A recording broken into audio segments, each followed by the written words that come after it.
Well, hello again and welcome to the program. I'm still dealing with the first book of Peter and I'm moving now on to chapter 3, but I'll probably run chapters 3 and 4 together. And because I find this not quite so easy to understand in the authorized or even the other versions, I've turned to a version which I've not spoken from before. It's the Living Bible. It does put it into a very simple English, and I think it'll be easier for people who are translating this message into other languages to quite comprehend. So this is the English Living Bible. Right. Now, following from what Peter has been saying, and I do need right from the beginning to remind you of a little bit about Peter. Now, Peter is writing quite strongly and somewhat emphatically in certain directions. He's covering certain things, certain issues, until my first comment when I was looking at these chapters was that there's a great deal of repetition. And in my sense there is, but obviously if in his writing he's making a lot of repetition, he must regard it as very serious. But you also have to remember who Peter is. Peter was not only one of the 12, but he was also one of the 3, because I'm sure you're fully aware that there were 3 disciples who had a closer relationship with Jesus, particularly in the fact that they were on the Mount of Transfiguration with him.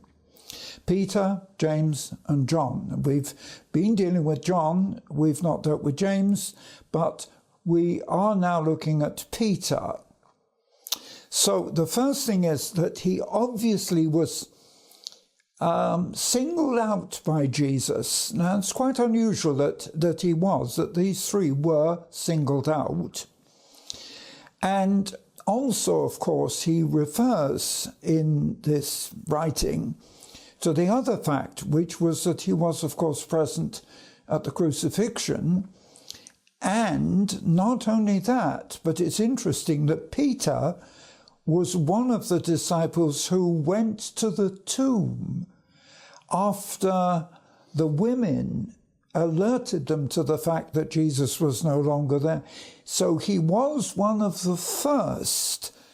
And, of course, on the day of Pentecost, it was Peter, wasn't it, who stood up with the 11 and began to preach that tremendous message. So, bearing that in mind, you have to see that background when I'm beginning to talk about Peter now. Now, he's already been talking about sharing with the suffering of Christ, and he's also concerned about relationships. Now he extends that in chapter 3 to bring it into the family, because he's speaking to the women. And he says, wives, and now this is where I like the English, a little bit easier for other women. Wives, fit in with your husband's plans. Interesting. I speak from a lot of experience here. As you know, my wife went to be with the Lord into her reward 10 years ago.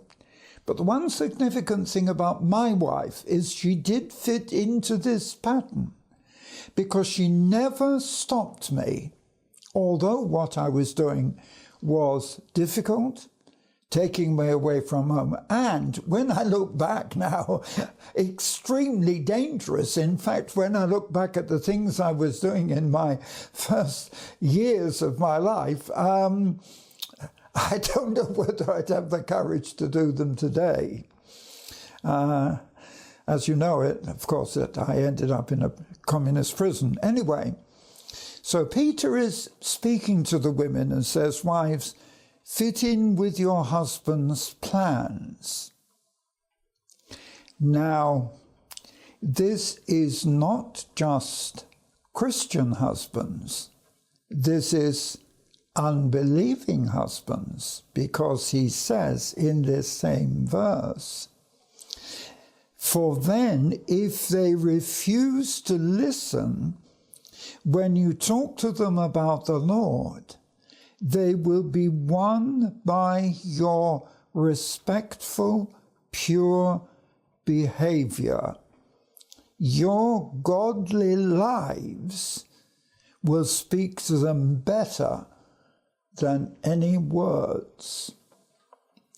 You know, this is very critical, because there's one thing about my ministry. I shouldn't have to be saying this about myself, but the one thing about my ministry is whatever I'm telling people to do today, I've done it. You know, that's the interesting thing about my life was the Lord said, stop talking, go out and do it. And I've really spent 75 years of doing it. And in a short time, by the time you hear this, I will have celebrating 75 years of ministry. So even here, the wives are told, even if you have an unbelieving husband, don't just fall out with him. And then he goes on in verse 3, although the emphasis here is very clear. Your lives will speak better than your words. Verse 3, don't be concerned about the outward beauty that depends on jewelry, beautiful clothes, hair arrangements. Be beautiful inside in your hearts, with the lasting charm of a gentle and quiet spirit, which is so precious to God.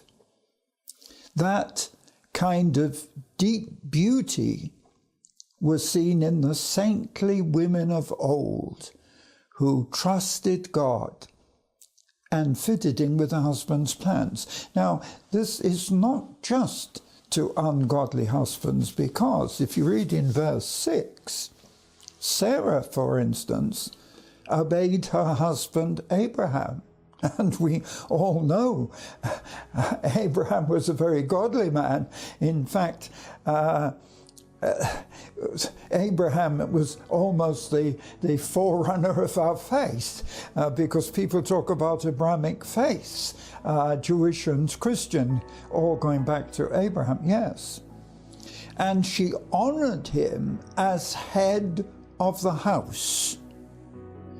And if you do the same, you will be following her steps like good daughters and doing what is right.